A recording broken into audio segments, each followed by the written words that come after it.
Can or could that is physical ability. Can বলো or could বলো, কুডটা past টেন্সে আর কি, বাট মিনিংটা চেঞ্জ হচ্ছে না, পাস্ট টেন্সে হলেও মিনিংটা সেমই থাকছে, ক্যান আর কুড মিনিং কিন্তু সেমই থাকছে, ঠিক আছে? ফিজিক্যাল অ্যাবিলিটি বোঝাচ্ছে।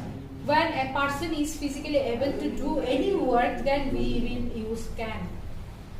যেটা কিনা 6 months old baby cannot walk, can কেন ইউজ করা হয়েছে? কারণ হাঁটতে যে পারবে না, এটা ওর ফিজিক্যাল অ্যাবিলিটিতে পড়ে, ফিজিক্যালি ও অ্যাবল না, তাই ও হাঁটতে পারবে না, দ্যাটস ওয়াই ক্যানটা হচ্ছে, ঠিক আছে?